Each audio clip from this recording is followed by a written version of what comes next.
ನೀವೇನಾದರೂ ಸಾಲ ಬಾಧೆಯಿಂದ ಒದ್ದಾಡ್ತಾ ಇದ್ದೀರಾ? ಆ ತೀರಿಸುವಂತಹ ಮಾರ್ಗ ಏನಾದರೂ ಇದೆಯಾ ಅಂತ ಹುಡುಕ್ತಾ ಇದ್ದೀರಾ? ಹಾಗಾದರೆ ಈ ವಿಡಿಯೋ ನೋಡಿ. ನಮಸ್ಕಾರ, ನಾನು ಅರುಣ್ ಕೃಷ್ಣ. ಜಾತ ಶೌಚ ಅಂತಾರೆ ಹೇಳ್ತಾರೆ. ಅಂದರೆ ನಾವು ಹುಟ್ಟಿದಾಗಿಂದ 11 ದಿನಗಳ ಕಾಲ ಸೂತಕ ಇರುತ್ತಂತೆ. ಮೃತ ಶೌಚ ಅಂತ ಹೇಳ್ತಾರೆ. ಅಂದರೆ ನಾವು ಮರಣ ಹೊಂದಿದ ನಂತರ 10 ರಿಂದ 13 ದಿನಗಳ ಕಾಲ ಸೂತಕ ಇರುತ್ತಂತೆ. ಆದರೆ ಯಾರು ಸಾಲ ಮಾಡಿರ್ತಾರಲ್ಲ ಅವರು ತೀರ್ಸೋ ತನಕ ಸೂತಕ ಅಂತೆ. ನಾವು ಏನೇ ಮಾಡಿದ್ರು ದೇವರಿಗೆ ಆ ಸೇವೆ ಸಲ್ಲಲ್ಲ. ಹಾಗಾಗಿ ದೇವರು ಏನು ಕೊಟ್ಟಿರ್ತಾನೋ ಅದರಲ್ಲೇ ಖುಷಿಯಾಗಿದ್ದರೆ ದೇವರು ನಮ್ಮನ್ನು ಕಾಪಾಡ್ತಾನೆ. ಅದನ್ನು ಕಲಿಬೇಕು. ನಾವು ಮುಂದೆ ಸಾಲ ಮಾಡಬಾರ್ದು.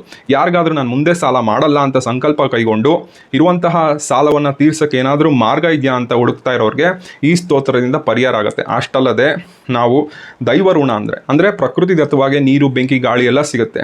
ಆ ದೇವತೆಗಳ ಋಣ ಹೇಗೆ ತೀರಿಸೋದು? ಹೇಗೆ ಅಂದರೆ ಈ ಸ್ತೋತ್ರದಿಂದ ಮಾತ್ರ ಸಾಧ್ಯ. ಅಷ್ಟಲ್ಲದೆ ಪಿತೃ ಋಣ ಅಂದರೆ ಇದ್ದಾಗ ಸೇವೆ ಮಾಡಿ ಋಣವನ್ನು ಕಳ್ಕೊಬೋದು. ಅಷ್ಟು ಮಾಡಿದ್ರು ಸೇವೆ ಮಾಡಿದ್ರು ಋಣ ಕಳ್ಕೊಳ್ಳೋಕ್ಕಾಗಲ್ಲ. ಆದರೆ ಈ ಸ್ತೋತ್ರದಿಂದ ಸಾಧ್ಯ. ಅಷ್ಟಲ್ಲದೆ ಗುರು ಋಣ ಅಂತ ಅಂದರೆ ನಮ್ಗೆ ಎಷ್ಟು ವಿದ್ಯಾಭ್ಯಾಸವನ್ನು ಧಾರೆ ಎರೆದಿರ್ತಾರೆ ಅವ್ರ ಋಣ ಕೂಡ ಹೇಗೆ ತೀರಿಸ್ಕೊಬೋದು ಅಂತ ಹೇಳಿದ್ರೆ ಈ ಒಂದು ಸ್ತೋತ್ರದಿಂದ. ಅದು ಯಾವ ಸ್ತೋತ್ರ ಅಂತ ಹೇಳಿದ್ರೆ ವಾದಿರಾಜರು ಬರೆದಿರುವಂತಹ ಋಣಮೋಚನ ಸ್ತೋತ್ರ ಅಂತ ಇದೆ. ಋಣಮೋಚನ ಸ್ತೋತ್ರ ಇದನ್ನು ಪ್ರತಿನಿತ್ಯ ಪಠನೆ ಮಾಡೋದ್ರಿಂದ ನಾವು ಸಾಲ ಬಾಧೆಯಿಂದ, ನಮ್ಮಲ್ಲಿ ಇರುವಂತಹ ಋಣದಿಂದ ವಿಮುಕ್ತರಾಗಬಹುದು ಅಂತ. ಇದು ನನ್ನ ಮಾತಲ್ಲ, ವಾದಿರಾಜರು ಬರೆದಿರುವಂತಹ ಮಾತು. ಹಾಗಾಗಿ ಈ ಒಂದು ಸ್ತೋತ್ರವನ್ನು ಬೇಕಿದ್ದಲ್ಲಿ ಕಮೆಂಟ್ ಸೆಕ್ಷನಲ್ಲಿ ಜೈ ನರಸಿಂಹ ಅಂತ ಮೆನ್ಷನ್ ಮಾಡಿ ನಾನು ಕಳಿಸ್ಕೊಡ್ತೀನಿ. ಎಲ್ಲರಿಗೂ ಒಳ್ಳೆಯದಾಗಲಿ. ಜೈ ಶ್ರೀರಾಮ್.